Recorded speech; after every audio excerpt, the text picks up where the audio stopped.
नाम पे तड़प के बोले या हुसैन, और बुलंद आवाज से कहें या हुसैन। करबला शरीफ का वाकया हुए आज 1384 साल के करीब वक्त हो गया। कितना वक्त गुजर गया? 1384 साल के करीब वक्त हो गया। क्या और हादसे नहीं हुए? क्या और जंगें नहीं हुई? क्या और लोगों ने जामे शहादत नोश नहीं किया? आज दुनिया का उसूल तो ये है, आज दुनिया का तरीका तो ये है कि चंद दिन नहीं गुजरते इंसान अपने अजीजों को भूल जाता है। चंद साल नहीं गुजरते इंसान अपने प्यारों को भूल जाता है। वो बाप जो अपनी औलाद के लिए बाहर कमाने के लिए जाता है, कोई दिल्ली जाता है, कोई कोलकाता जाता है, कोई 3 साल के लिए सऊदी जाता है ताकि मेरी औलाद के लिए पैसे जमा हो जाएं। वो बाप जो अपनी औलाद से बेपनाह मोहब्बत करता है, जिंदगी में एक मोड़ ऐसा आता है, जिंदगी में एक लम्हा ऐसा आता है कि अगर अल्लाह तबारक व तआला की मर्जी से अगर वही बाप दुनिया से चला जाए या औलाद दुनिया से चली जाए तो एक ना एक दिन ऐसा आता है इंसान की जिंदगी में कि वो अपने अजीजों को भूल जाता है, वो अपने प्यारों को भूल जाता है। एक ना एक दिन हर गम के लिए यौम इख्तिताम है, एक ना एक दिन वो गम हल्का होता चला जाता है। बाप दुनिया से चला जाए, 2-3 साल नहीं गुजरते औलाद भूल जाती है। औलाद दुनिया से चली जाए, बाप अपनी औलाद को भूल जाता है। बीबी दुनिया से चली जाए, शौहर भूल जाता है। शौहर दुनिया से चला जाए, चंद साल नहीं गुजरते बीबी अपने शौहर को भूल जाती है। भाई दुनिया से चला जाए, बहन की जिंदगी में कोई ना कोई दिन ऐसा आता है कि वो अपने भाई की याद को भुलाती चली जाती है। या बहन दुनिया से चली जाए, भाई अपनी बहन को भुलाता चला जाता है। कभी आपने सोचा है हर गम के लिए एक ना एक दिन यौम इख्तिताम है, हर गम के लिए एक ना एक दिन ऐसा आता है कि वो गम हल्का होता चला जाता है। 1-2 साल में इंसान अपने अजीजों को भूल जाता है, लेकिन क्या वजह है कि 1384 साल हो गए हम आज तक करबला को नहीं भूले? क्या वजह है कि 1384 साल हो गए आज तक हम हुसैन को नहीं भूले? आज भी ऐसा लगता है कि जैसे हुसैन का खेमा नहरे फुरात के किनारे गड़ा हुआ है। आज भी ऐसा लगता है कि हजरत अब्बास अलमदार मशकीज़ा लेकर के नहरे फुरात पे जा रहे हैं। आज भी ऐसा लगता है कि हजरत अली अकबर मैदान करबला में तलवार लेकर के खड़े हैं। वजह क्या है? 1384 साल हो गए हम करबला को नहीं भूले। क्या और मातम की मजलिसें बर्पा नहीं हुई? क्या और गम की महफिलें नहीं सजी? इतना याद रखो प्यारे मुसलमानों, अगर वो दौर तुम्हारे सामने में पेश कर दूं तो तुम्हारी आंखों से आंसू आ जाएंगे। तुमने गरनाता स्पेन का नाम सुना होगा। वो गरनाता स्पेन जहां पर कई सालों तक मुसलमानों की हुकूमत रही, कई सालों तक मुसलमान इस्लाम का परचम बुलंद करते रहे। और मुसलमानों की हुकूमत को कैसे खत्म किया गया? मुसलमानों को आपस में लड़ाया गया, मुसलमानों को बिरादरी के नाम पे लड़ाया गया। मराकश को बर्बरी से लड़ाया, बर्बरी को तातारी से लड़ाया। जब मुसलमान कबीलों में बटे, जब मुसलमान बिरादरियों में बटे, तब मुसलमानों पे फर्डिनंड ने हमला किया।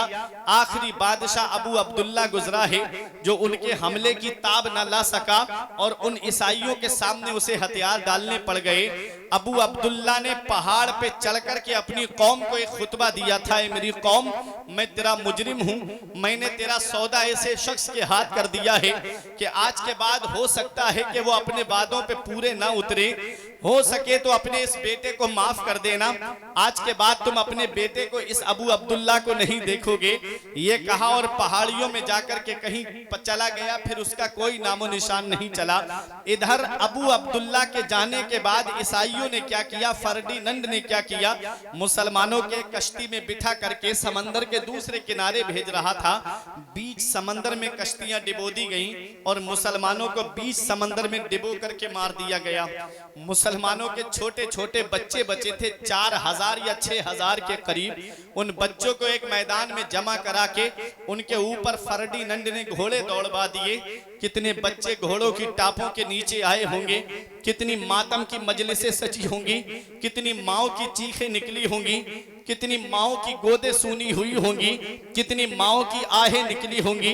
कितना बड़ा हादसा हुआ गरनाता स्पेन के अंदर। क्या आज मेरी कौम को यह हादसा याद है?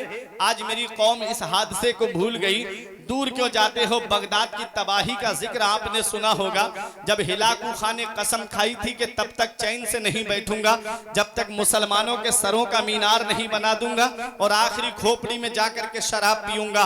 3 बार बगदाद वालों को अल्लाह ने सुधरने का मौका दिया, लेकिन जब वो अपने गुनाहों से बाज नहीं आए, जब वो अय्याशियों से बाज नहीं आए, जब वो मक्कारियों से बाज नहीं आए, तो हिलाकू खा फौज लेकर के जब हमला आवर हुआ तो बगदाद में वो कत्लेआम हुआ था। अल्लाह के वली कटोरा पलटना चाह रहे थे, आवाज आती है, इल्हाम होता है, अब कटोरा मत पलटिएगा। हमने 3 बार बगदाद वालों को सुधरने का मौका दिया, मगर ये बगदाद वाले अपने गुनाहों से बाज नहीं आए। आज जो हम रोना रो रहे हैं ना कि मुसलमान सताए जा रहे हैं, जब भी मैं कहता हूं या अल्लाह मेरा हाल देख, हुक्म होता है अपना नामा-ए आमाल देख। आज हमारे नामा-ए आमाल में कोई ऐसी नेकी नहीं रही जिस पे हम सीना तान के कहें ये नेकी हमको जन्नत में लेके जाएगी। तुम क्या समझते हो जलसे में आ गए, एक बार हाथ उठा दोगे तो जन्नत मिल जाएगी? तुम क्या समझते हो जलसे में आ गए और एक रात आकर के बैठ गए तो जन्नत मिल जाएगी? नमाजें छोड़ के कहता है मैं हुसैनी हूं।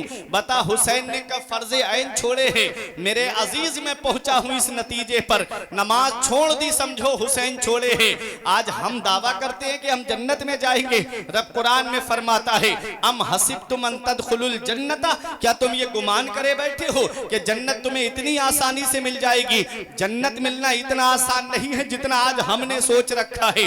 अगर जन्नत मिलना इतना आसान होता तो उस्मान गनी जिन्हें दुनिया में जन्नती होने की बशारत मिली, वो कब्रिस्तान में खड़े होकर के कब्रें देख करके इतना रोते, आंखों से आंसू बहते, दाढ़ी भीग जाती, आंसू जमीन पे टपकने लगते। देखने वाले देख के कहते आप बख्शे बख्शाए हो, आप इतना क्यों रोते हो? तो कहते हैं ये कब्र दुनिया की मंजिलों में सबसे आखिरी मंजिल है और आखिरत की मंजिलों में सबसे पहली मंजिल है। अगर कब्र के सवालों के जवाब में इंसान पास हो गया तो आगे उसके लिए आसानियां हैं, और अगर कब्र के सवालों के जवाब में फंस गया तो मेरा इमाम कहता है उनको रहम आए तो आए, वरना वो कली मार है क्या होना है। छुप के लोगों से किए जिसके गुनाह वो खबरदार है क्या होना है। कल तो दीदार का दिन है और यहाँ आंख बेकार है क्या होना है। हाय बिगड़ी तो कहां आकर नाव, ऐन मझधार है क्या होना है। मेरे प्यारे मुसलमानों, जन्नत मिलना इतना आसान नहीं है। आज हम सिर्फ हुसैन का नाम लेते हैं, हुसैन के किरदार को अपनाते नहीं। आज हम सिर्फ जुबानी दावा करते हैं कि हम हुसैन से मोहब्बत करते हैं, लेकिन हुसैन का कैरेक्टर कैसा है, हुसैन का किरदार क्या है, हुसैन की सीरत क्या है और हुसैन की शहादत हमें क्या पैगाम देती है, हम उस पैगाम को याद नहीं रखे हुए हैं। आओ वही पैगाम आज आपके सामने पेश करके मैं रुखसत हो जाऊंगा। बताना मैं ये चाह रहा था कि जब इंसान गुनाह ज्यादा करने लगता है, जब अय्याशियां ज्यादा होने लगती हैं, जब धोखेबाजी ज्यादा होने लगती है, जब जिनाकारी ज्यादा होने लगती है, जब अय्याशियां ज्यादा होने लगती हैं, तब उनके ऊपर जालिम हुक्मरान मुकर्रर किए जाते हैं। अगर तुम चाहते हो कि तुम्हारे लिए ये दुनिया तुम्हारे लिए एक मोहब्बत का पैगाम देती हुई नजर आए तो आज भी मस्जिद के दरवाजे खुले हुए हैं। अपने रब की बारगाह में आ जाओ। ये मस्जिद की सफे पुकार के कह रही है कि ऐ रमजान शरीफ में मुझे आबाद करने वालों, रमजान के बाद भी मुझे आबाद करो। मस्जिद के वुजू खाने आवाज दे रहे हैं, जैसे रमजान शरीफ में आकर के वुजू किया करते थे ऐसे ही आज भी आकर के वुजू करो। नमाजें पुकार पुकार के कह रही है, अपनी पेशानी में सजदों की तड़प पैदा कर लो। लेकिन मुसलमान है, अजान की आवाज सुनता है और गलियों में घूमता नजर आता है। जिस कौम को आज मोबाइल चलाने से फुर्सत नहीं मिलती, जिसे आज पबजी गेम खेलने से फुर्सत नहीं मिलती, जिसे आज फ्री फायर गेम खेलने से फुर्सत नहीं मिलती, आज जिस कौम को आईपीएल देखने से फुर्सत नहीं मिलती, आज मेरी कौम से अगर आप अपने बुजुर्गों की तारीख को पूछोगे तो मेरी कौम के नौजवान नहीं बता पाएंगे। और अभी इनसे पूछ लो आईपीएल की ट्रॉफी कौन सी टीम जीत कर ले गई, अभी ये कौम के नौजवान बता देंगे। अभी पूछ लो एशिया कप में कौन सी टीम जीत रही है, आज ये मेरी कौम के नौजवान बता देंगे। आईपीएल में सट्टे लगाए जा रहे हैं, आईपीएल में जुआ खेला जा रहा है, और कोई रमी जिमार पे जुआ खेल रहा है, कोई ड्रीम 11 पे जुआ खेल रहा है, कोई रमी सर्कल पे जुआ खेल रहा है। इतना याद रखना प्यारे मुसलमानों, इमाम गजाली फरमाते हैं कि जुआरी जब कयामत के दिन आएगा तो उसके ये हाथ खिंजीर के खून में सने हुए होंगे। इन हाथों से इमाम ने हुसैन से मुसाफहा करना है, इन हाथों से गौसे आजम से मुसाफहा करना है, इन हाथों से गरीब नवाज से मुसाफहा करना है, इन हाथों से मौला अली से मुसाफहा करना है। क्या हम ये हाथ लेकर के उनके सामने खड़े हो पाएंगे? क्या ये हाथ हमारे इस लायक है? ये आंखें गंदी फिल्में देख करके, ये आंखें गंदी तस्वीरें देख करके इस लायक नहीं रही कि हम अपने नबी के सामने खड़े हो सके, हम इमाम हुसैन के सामने खड़े हो सके। इसी को मेरा इमाम कहता है, कल तो दीदार का दिन है और यहाँ, कल तो दीदार का दिन है और यहाँ आंख बेकार है क्या होना है, हाय बिगड़ी तो कहां आकर लाओ, ऐन मझधार है क्या होना है, उनको रहम आए तो आए वरना वो कड़ी मार है क्या होना है, छुप के लोगों से किए जिसके गुनाह वो खबरदार है क्या होना। नारे तकबीर, नारे रिसालत, नारे गौसियत, मसलके आला हजरत, पैगामे करबला, उलमाए अहले सुन्नत। जब इंसान गुनाह ज्यादा करने लगता है तब उसके ऊपर जालिम हुक्मरान मुकर्रर किए जाते हैं।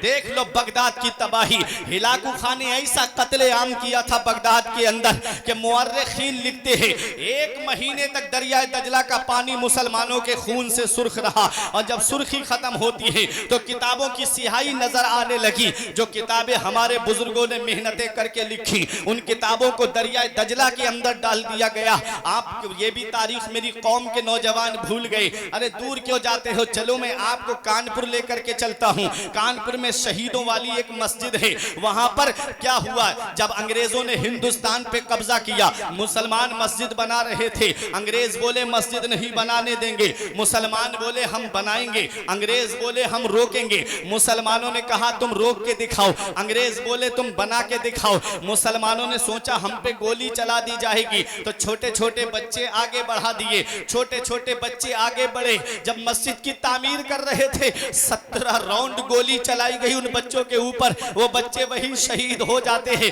कितनी माओ की चीखें निकली होंगी, कितनी माओ की गोदें सूनी हुई होंगी। कितना बड़ा हादसा हुआ कानपुर के अंदर। क्या आज मेरी कौम को यह हादसा याद है? भूल गई मेरी कौम। इनको तो बस पता है कि कौन से हीरो की फिल्म सुपर डुपर हिट हो रही है, कौन से हीरो की फिल्म ने कितना कलेक्शन किया, किसने कितने पैसे कमाए। आज जिस कौम को अगर पता नहीं है तो हमारे बुजुर्गों की तारीख नहीं पता है, हमारे बुजुर्गों की हिस्ट्री नहीं पता है, हमारे बुजुर्गों की तारीख को नहीं मालूम है। इतनी इसकी वजह सबसे बड़ी ये है कि आज इस मोबाइल की लानत ने मेरी कौम के नौजवानों को इतना दूर कर दिया है कि न ये अपने आलिमों के पास बैठते हैं, न ये अपने हाफिजों के पास बैठते हैं, न ये मदारिस के मुदर्रिसीन के पास बैठते हैं, न मसाजिद के अइम्मा के पास बैठते हैं। इनके पास बैठे तब ना बुजुर्गों की बातें सुनने को मिलेंगी, इनके पास बैठेंगे तब ना अपने बुजुर्गों की हिस्ट्री सुनने को मिलेगी। वही मोबाइल में लगे हुए हैं। 10 साल लग जाते हैं मसाइल समझने के लिए इन उलमाए किराम को। तू 5 मिनट की क्लिप सुन करके यूट्यूब पे मसला समझ लेगा। ये आज बहुत मामला चल रहा है। 5 मिनट की क्लिप आपने देखी और अपने आप मुफ्ती बने बैठे हैं, व्हाट्सएप पे जवाब दिए जा रहे हैं। 10 साल लग गए उलमाए किराम को मसाइल समझते समझते। वो किताबें देख करके मसला बता रहे हैं। ये साहब 5 मिनट की क्लिप यूट्यूब पे सुनी और जवाब दे रहे हैं यूट्यूब पर, और जवाब दिया जा रहा है व्हाट्सएप पर कि इस मसले का जवाब ये है। इतना याद रखो, जो जिसका काम है उसी के लिए जेबा देता है। एक इंसान कपड़ा सिलने का काम करता है, उसे मकान बनाने के लिए खड़ा कर दो, क्या वो मकान बना पाएगा? जो मकान बनाने का मिस्त्री है उसे ले जा करके दर्जी की दुकान पे बिठा दो, कहो कि एक जुब्बा या एक कुर्ता सिल दो, क्या वो सिल पाएगा? नहीं। जो जिसका काम है उसी के लिए जेबा देता है। इतना याद रखना, कुछ चीजें उलमा के पास बैठने से मिलती हैं। हर चीज तुम्हें गूगल पे नहीं मिलेगी, हर चीज तुमको यूट्यूब पे नहीं मिलेगी। कुछ चीजें जो है वो उलमा के पास बैठने से मालूम होती हैं। इसलिए अपने उलमा के करीब हो जाओ। बता मैं ये रहा था कि कितने बड़े हादसे हुए करबला के बाद में। गरनाता स्पेन के अंदर कैसी तबाही हुई, आज मेरी कौम उसे भी भूल गई। बगदाद में कैसा मुसलमानों को काटा गया, आज मेरी कौम उसे भी भूल गई। मैं कानपुर के शहीदों की तारीख को भूल गया। अब तो सोशल मीडिया का दौर है ना। अभी बर्मा में क्या हुआ मुसलमानों के साथ, कैसा मुसलमानों को काटा गया, किसी की गर्दन कटी पड़ी है, किसी का हाथ कटा पड़ा है, किसी के सीने में लकड़ी पेवस्त कर दी गई, किसी को घर के साथ में पूरे परिवार के साथ में जला करके राख कर दिया गया। कैसा हादसा हुआ बर्मा के अंदर। आज मैं उन बर्मा के मुसलमानों की तारीख को भी भूल गया, मैं सीरिया के मुसलमानों की तारीख को भी भूल गया। जलालपुर संभल में रहने वालों, क्या वजह है कि मैं कर्नाटक का मामला भूल गया, मैं स्पेन का मामला भूल गया, मैं बगदाद की तबाही को भूल गया, मैं कानपुर के शहीदों को भूल गया, मैं बर्मा के मुसलमानों की तारीख को भूल गया। लेकिन 1384 साल हो गए, मैं आज तक करबला को क्यों नहीं भूला, मैं आज तक हुसैन को क्यों नहीं भूला। तो सुनो, जान जब अपने बचाव के लिए दी जाती है तो वो तारीख में महदूद होकर रह जाती है, और जान जब किसी निजाम को बचाने के लिए दी जाती है तो जब तक वो निजाम रहता है उस शख्सियत का नाम जिंदा रहता है, जब तक वो कानून रहता है उस शख्सियत का नाम जिंदा रहता है, जब तक वो आईन रहता है उस शख्सियत का नाम जिंदा रहता है। देख लो करबला के मैदान में हुसैन ने जामे शहादत अपने बचाव के लिए नहीं पिया है, नाना की शरीयत की खातिर पिया है, कुरान की अजमत की खातिर पिया है, नबी के दीन की खातिर पिया है। जब तक नबी की शरीयत रहेगी हुसैन का नाम जिंदा रहेगा, जब तक कुरान की तिलावत होती रहेगी हुसैन को याद किया जाता रहेगा, जब तक मस्जिद से अजान की आवाज आती रहेगी हुसैन को याद किया जाता रहेगा, जब तक मिंबर से खतीब खुतबा देता रहेगा हुसैन को याद किया जाता रहेगा। अरे जब तक नमाजें होती रहेंगी हुसैन को याद किया जाता रहेगा। कौन हुसैन? वो हुसैन जिसे रसूल खुदा की तस्वीर कहा जाता है, वो हुसैन जिसे सिद्दीक की सदाकत का पैकर कहा जाता है, वो हुसैन जिसे फारूक आज़म अशिद्दाउ अलल कुफ्फार की शमशीर बरहिना कहा जाता है। हाँ हाँ, वही हुसैन जिसे रहमो करम में जुन्नूरैन जामिउल कुरान का मजहर अतम कहा जाता है, वो हुसैन जिसे अली का लख्ते जिगर कहा जाता है, वो हुसैन जिसे फातिमा का नूरे नजर कहा जाता है, वो हुसैन जिसे इस्लामी लश्कर का सिपह सालार कहा जाता है, वो हुसैन जिसे इस्लामी लश्कर का सिपह सालार कहा जाता है। हुसैन के नाम में 4 हर्फ हैं, हा, सीन, या, नून मिला के हुआ हुसैन, और हर हर्फ अलग अलग पैगाम दे रहा है। ने कहा हक वाला हुसैन, सीन ने कहा सजदे में सर कटाने वाला हुसैन, या ने कहा याद खुदा में मस्त रहने वाला हुसैन, नून ने कहा नाना की उम्मत को बचाने वाला हुसैन। सुभान अल्लाह, अल्लाह या रसूल।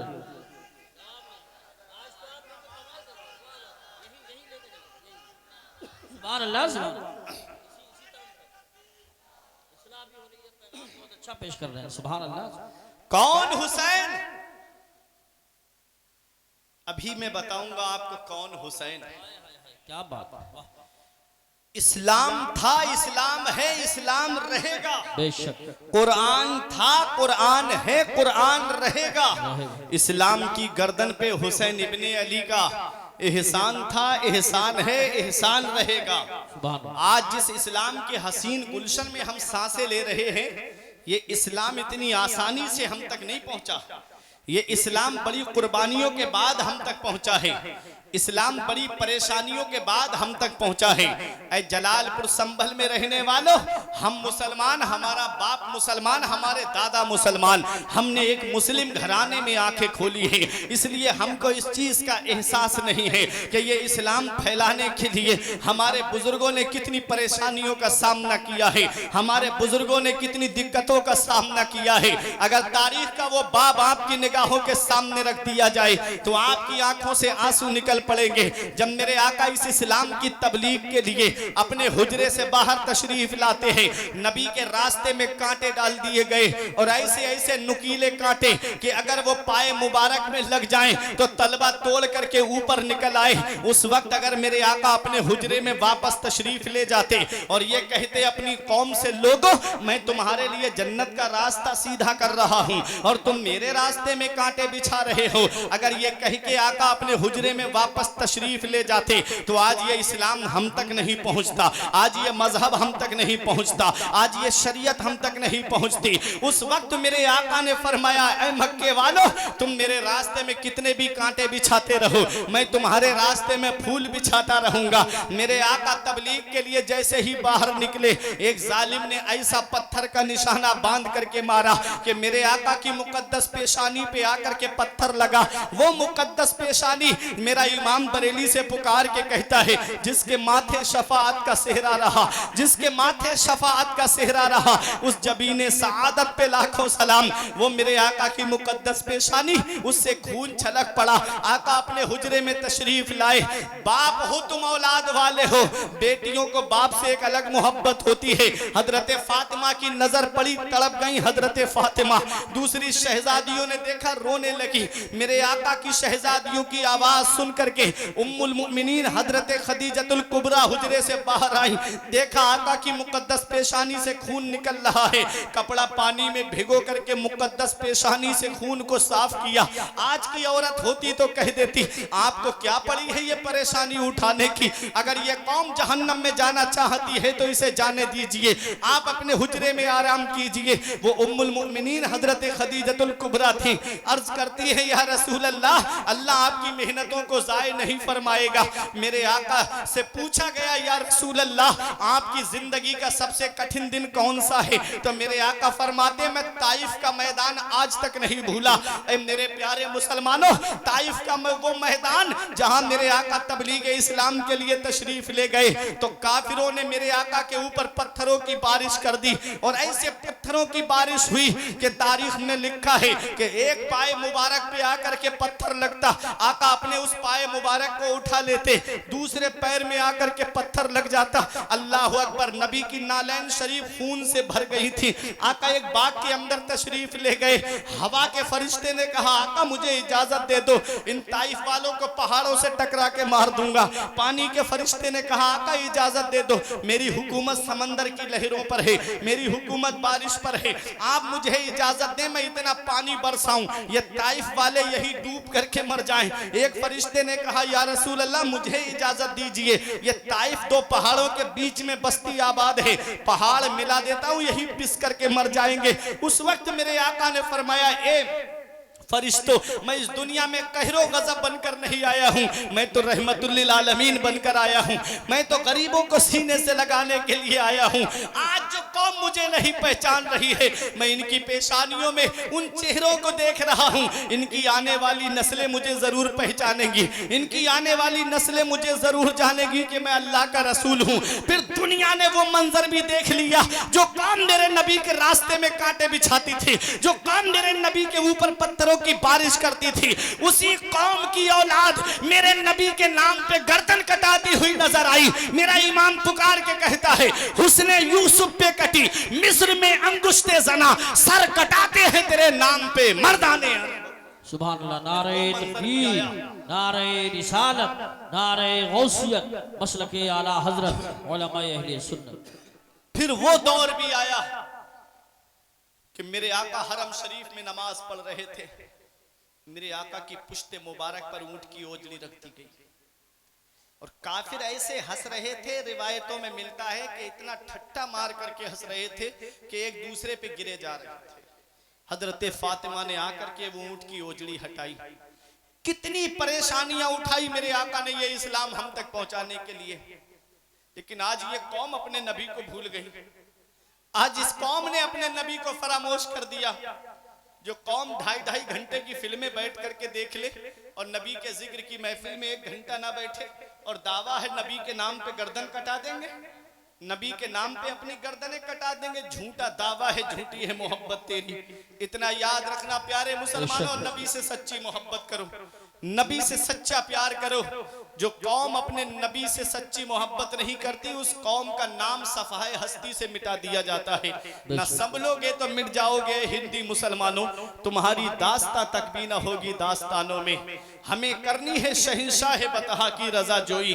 वो अपने हो गए तो रहमते परवरदिगार अपनी, तरीके मुस्तफ़ा को छोड़ना है वजह बर्बादी, इसी से कौम दुनिया में हुई बेइक्तिदार अपनी। ऐ मेरे प्यारे मुसलमानों, मेरे आका ने ये इस्लाम हम तक पहुंचाने के लिए कितनी परेशानियों का सामना किया। अगर वो तारीख का बाब आपकी निगाहों के सामने रख दिया जाए तो आपकी आंखों से आंसू निकल पड़ेंगे। मेरे आका ने ये इस्लाम अपनी उम्मत तक पहुंचाया तो उम्मत ने अर्ज किया, या रसूल अल्लाह, आपने इस्लाम हम तक पहुंचाया है, तबलीग इस्लाम की है मेरे आका, हम इसका बदला आपको क्या दे सकते हैं। रब ने कुरान में फरमाया, कुल ए महबूब आप अपने उम्मतियों से फरमा दो, ला अस्अलुकुम अलैहि अजरा, उसका मुझे बदला नहीं चाहिए, मुझे उसकी कीमत नहीं चाहिए। जो इस्लाम मैंने तुम तक पहुंचाया है, जो तबलीग मैंने तुम्हारे दरमियान की है, मुझे उसका बदला नहीं चाहिए, मुझे उसकी कीमत नहीं चाहिए, मुझे उसका मुआवजा नहीं चाहिए। मैं तो तुम्हें देने के लिए आया हूं। तुम्हें जान मिली है तो मेरे सदके में मिली है, तुम्हें माल मिला है तो मेरे सदके में मिला है, तुम्हें औलाद मिली है तो मेरे सदके में मिली है, तुम्हें रमजान मिला है तो मेरे सदके में मिला है, तुम्हें रहमान मिला है तो मेरे सदके में मिला है। मैं तुमसे उसका बदला नहीं मांगता, मैं तुमसे उसकी कीमत नहीं मांगता, मैं तुमसे उसका मुआवजा नहीं मांगता, इल्लल मवद्दता फिल कुर्बा, अपने अहले बैत की मोहब्बत तुमसे मांगता हूं। तुम मेरे अहले बैत से मोहब्बत करो, तुम मेरे घर वालों से मोहब्बत करो, तुम मेरे अहले बैत से प्यार करो। मेरे आका हुजूर सल्लल्लाहु अलैहि वसल्लम ने जब ये आयत करीमा पढ़ करके सुनाई तो सहाबाए किराम कहते हैं, या रसूल अल्लाह, वो कौन से आपके कराबतदार हैं, वो कौन से आपके अहले बैत हैं